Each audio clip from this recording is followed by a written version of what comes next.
my first question is for the both of you, because in watching Godzilla Kong: The New Empire, one of the things that stood out to me is this group's willingness to protect home by any means necessary. So, for you first, Brian, what would you say this installment of the franchise has taught you about the meaning of home?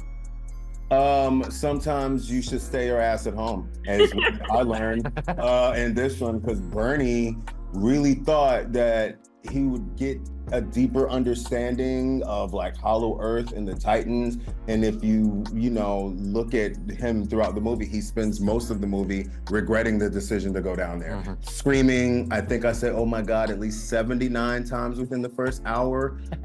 So there's a lot of things but what I really do love, honestly, is the connection of family and home in this one. You see all of our characters will create their own little family amongst each other. You have Rebecca and Kaylee, their connection as mother and daughter, Kaylee trying to find out where she's from, Bernie not really having anyone home anymore and trying to find a connection, and even Kong, right? Like Kong trying to figure out who he is and where his identity lies because he's been so alone for so long. So I think that what's really interesting about this movie and the concept of home is like you have to leave all the things you thought you knew behind, right, in order to really discover what's in front of you.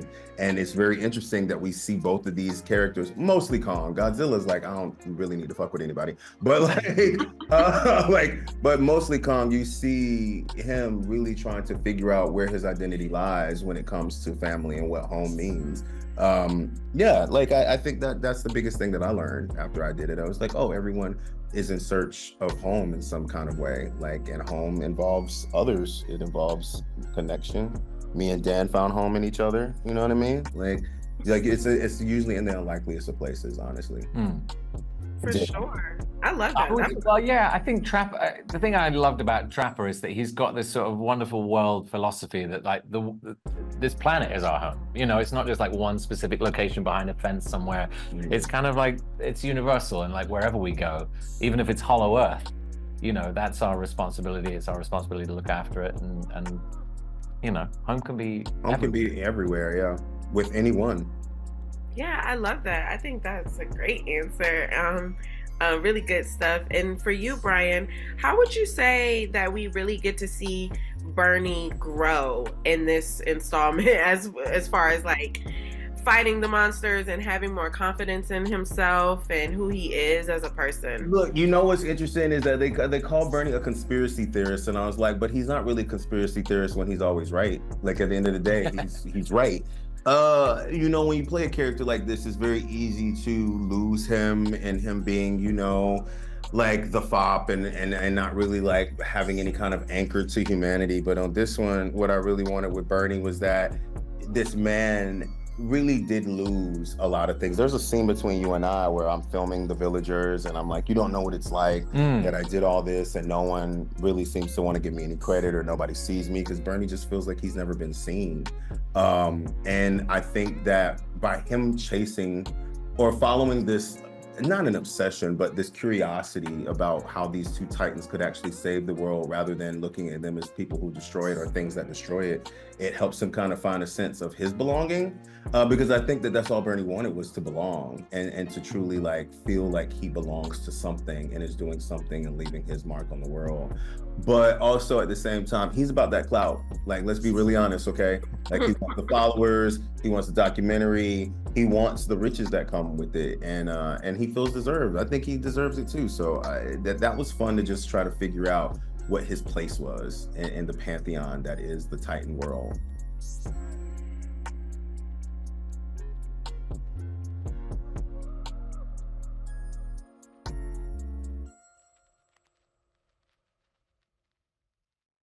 What did you learn about the definition of home through your character Gia in this installment of Godzilla Kong: The New Empire? I think in general, home means home. It's my house. People think about that, that's where I live. It's my home. But now, when I acted as Gia, I realized that there's so many meanings to the definition of home, and it means something different to everybody. For Gia, it means that she gets to be with her people. Then she has a choice to make if she's gonna stay with her tribe or go with her mom. So she has to figure out where her home is. So it's a different perspective of what Gia's type of home is. Absolutely. And how do you hope that others watching this film see themselves reflected through your portrayal of Gia?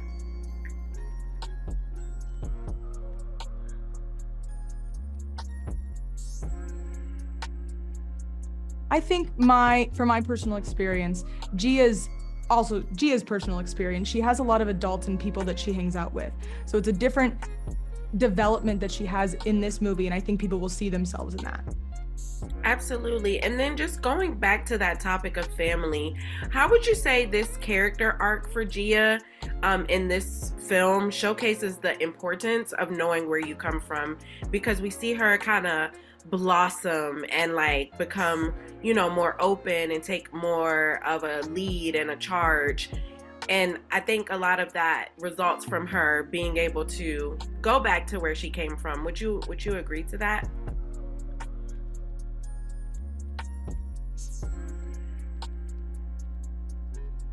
I think at first she's a little bit passive and she kind of is a follower, but then once she grows older, she knows how to take control.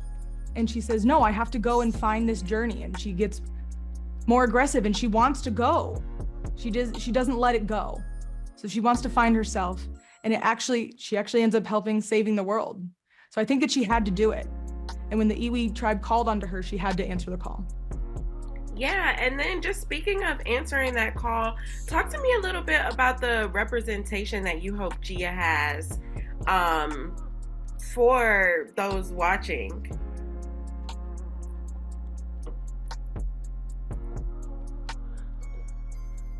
I think for the deaf community, representation of a deaf person on screen is so important because as a deaf actor, other people might be able to see themselves in a movie or doing anything in general. I think representing a young person in a movie as well is so important. She goes through this entire journey and on this world tour, if you will, and she is the only one that can, and she represents so many things. Yeah, I would definitely agree. And then lastly, I want to know, what is the biggest lesson that Gia taught you and being a part of this ensemble cast has taught you as an actress? I learned also what home is. I realized there's different perspectives of home, but I want to know what my home is and what home means to me, and I learned that through Gia.